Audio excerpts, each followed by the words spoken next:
Tropical Cyclone Formation Update. Ang low pressure area, LPA-08G, na mataan sa layong 305 kilometro. Kanluran ng Dagupan City, Pangasinan, ay mataas ang tsansang maging isang ganap na bagyo sa loob ng 24 na oras habang papalabas na ito sa Philippine Area of Responsibility, PAR. Mga dapat malaman. Low Pressure Area, LPA-08G.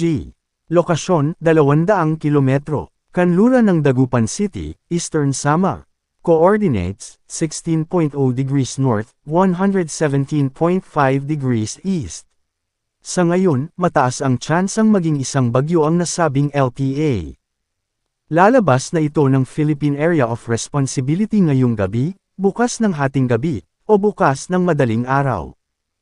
Ang trough nito ay nakakaapekto ito ngayon sa Metro Manila, Ilocos Region, Cagayan Valley, Cordillera Administrative Region, Central Luzon, at Calabarzon.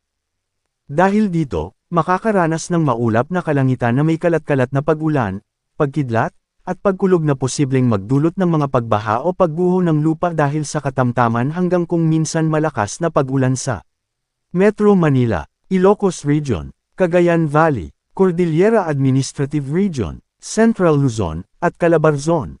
Southwest Monsoon o Habagat. Nakakaapekto ito ngayon sa nalalabing bahagi ng bansa. Dahil dito, makakaranas ng maulap na kalangitan na may kalat-kalat na pag-ulan, pagkidlat, at pagkulog na posibleng magdulot ng mga pagbaha o pagguho ng lupa dahil sa katamtaman hanggang kung minsan malakas na pag-ulan sa Bicol Region, Visayas, Mimaropa, Zamboanga Peninsula, Northern Mindanao, at Caraga. Dahil din dito, makakaranas ng bahagyang maulap hanggang maulap na kalangitan na may pulupulong pag-ulan o pagkidlat at pagkulog na posibleng magdulot ng mga pagbaha o pagguho ng lupa dahil sa severe thunderstorms sa nalalabing bahagi ng Mindanao. Paalala, posibleng magbago pa ang forecast.